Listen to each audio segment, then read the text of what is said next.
Bonjour, bonjour, bonjour à la famille. J'espère que vous allez bien. J'espère que le week-end se passe bien et que le week-end va bien se passer. Je fais mon petit coup de gueule, hein. C'est pas grand-chose. Je fais mon petit coup de gueule parce que il y a beaucoup de manipulation dans ce que nous appelons combat pour la libération du Cameroun. Il y a, en fait, je me demande exactement qu'est-ce que nous voulons.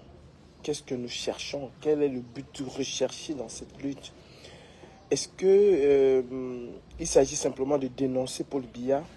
Il faut qu'on nous dise s'il s'agit simplement de dénoncer Paul Biya, de dénoncer le gouvernement dictatorial installé au Cameroun, ou alors il s'agit purement et simplement d'un chassement. Il faut que les gens puissent nous dire. Si j'invite VP de Londres sur mon panel, je sais ce que VP de Londres va dire. Je sais en quoi m'attenir. Si j'invite Patty Eba sur mon panel, je sais exactement ce que Patty Eba va dire. Même si je veux orienter le débat, je sais à quoi m'attenir. Donc, quand vous invitez Calibri ou bien quand vous prenez Calibri sur vos panels,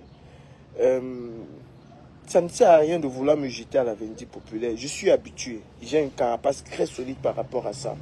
Je suis dans ce combat par rapport à mes convictions et non parce qu'il faille que je puisse faire plaisir aux gens en essayant de dire aux gens ce qu'ils veulent entendre.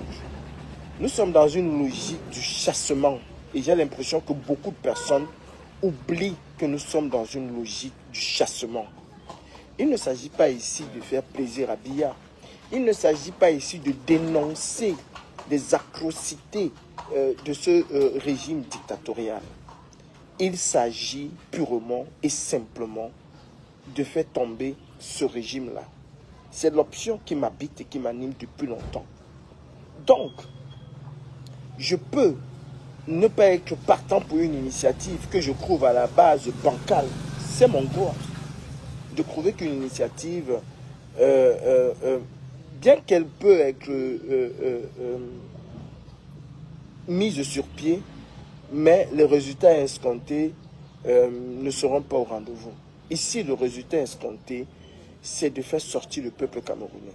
C'est ça. Et rien que ça, le résultat escompté.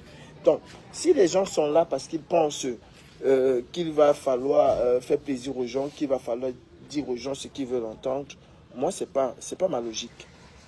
Ce n'est pas ma logique. Et je n'entrerai jamais dans ce jeu morbide-là. Vouloir à tout prix nous substituer aux Camerounais ou alors vouloir devenir des populistes pour être des populistes. Il y a une marche qui est programmée pour Genève. Je n'y crois pas. Et je l'ai dit. Même si après, on a organisé, comment je vais dire ça, un pugilat pour pouvoir taper sur Calibri, parce qu'il faut taper sur Calibri. Le peuple camerounais aujourd'hui est très conscient, mais extrêmement conscient du marasme dans lequel le Cameroun se trouve. Le peuple camerounais est très conscient. Nous avons fait des marches. Nous avons été à Genève. L'ONU est plus informée que nous sur la situation catastrophique du Cameroun. L'ONU est plus informée et mieux informée que nous sur le massacre des Camerounais. L'ONU, qu'est-ce que je vais dire? Ils sont parfaitement à la sauce. Et d'ailleurs même, ils sont les ingrédients de cette sauce-là.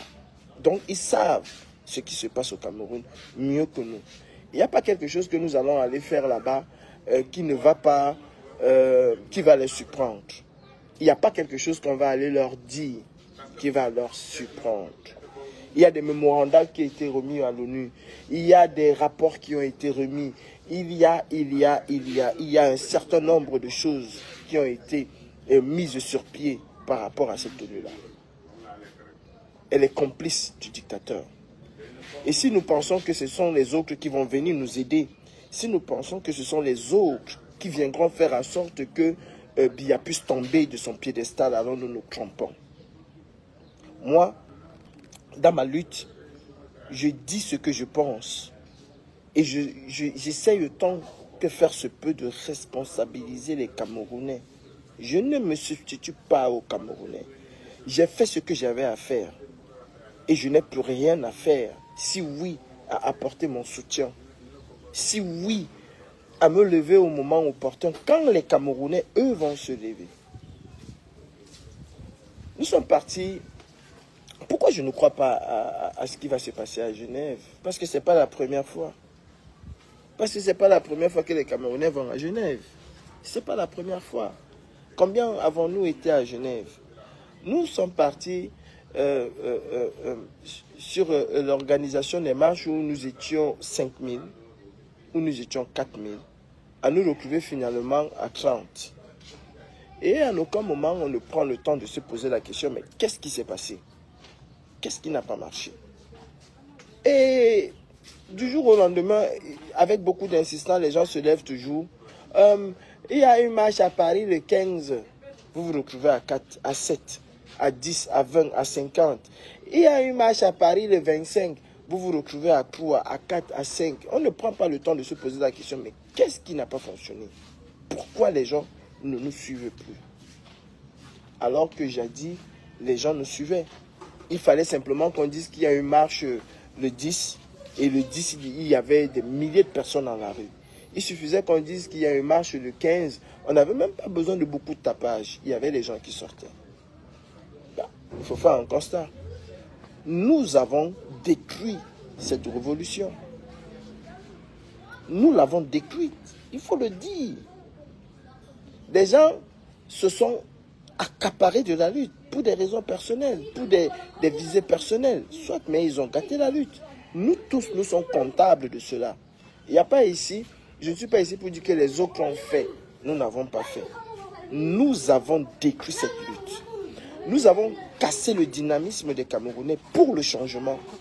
Certains en voulant imposer une façon de faire, une façon de penser aux autres. Et bien si on ne fait pas le constat, pourquoi ça n'a pas marché? On ne peut pas objectivement mettre 5000 personnes dans la rue. Et je le dis tout le temps, la seule personne capable de réunir les Camerounais, c'est le professeur Kamto. De réunir, pas même seulement les Camerounais, de réunir ses sympathisants. Parce qu'il ne s'agit pas là des Camerounais qui ne sont pas acquis à sa cause. Quand il réunit, ce sont ses sympathisants.